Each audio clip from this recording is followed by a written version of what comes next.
Donald Trump ने राष्ट्रपति बनते ही घोषणा कर दी है कि अमेरिका पेरिस समझौते का सदस्य नहीं रहेगा। डोनाल्ड ट्रंप ने इससे पहले कि अपने कार्यकाल के दौरान यानी कि 2017 में भी इस समझौते से हटने की बात कहे थे, लेकिन आर्टिकल 28 की वजह से अमेरिका 3 साल बाद 2020 में हटा।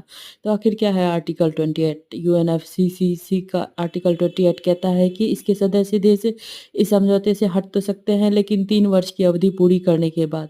2020 में पेरिस समझौते से जब अमेरिका पूरी तरह हटा, लेकिन अगले ही वर्ष 2021 में ट्रंप का कार्यकाल समाप्त हुआ। जो बाइडेन ने इसकी सदस्यता फिर से स्वीकार कर ली।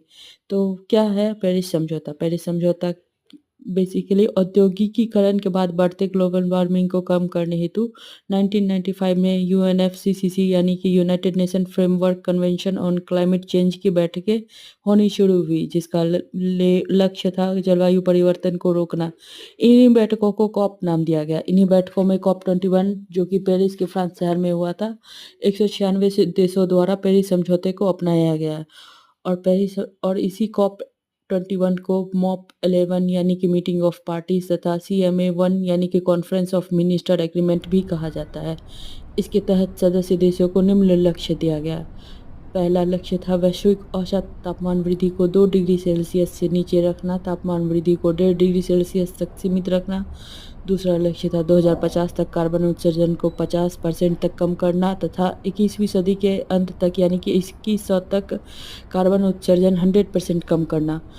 भारत को 2005 के कार्बन उत्सर्जन को आधार मानते हुए 2030 तक 33 से 35% तक कमी लाने का लक्ष्य दिया गया था तथा 40% तक गैर जीवाश्म ईंधन के उपयोग को बढ़ावा देने का भी लक्ष्य दिया गया है। तीसरा लक्ष्य प्रतिवर्ष जलवायु वित्त हेतु $100 अरब का कोष दिया जाएगा। इसके अलावा बात करें तो जहां क्योटो प्रोटोकॉल में टॉप टू डाउन अप्रोच को अपनाया गया था, वहीं पेरिस एग्रीमेंट में बॉटम टू टॉप अप्रोच को अपनाया गया है। टॉप टू डाउन के तहत यूएनएफसीसी को सारे देशों का आकलन करना पड़ता था, जबकि बॉटम टू अप अप्रोच के तहत सभी देशों की जिम्मेदारी सुनिश्चित की गई है कि वे स्वयं का आकलन करें तथा रिपोर्ट यूएनएफसीसी को सौंपे। इसी रिपोर्ट को INDC कहा जाता है।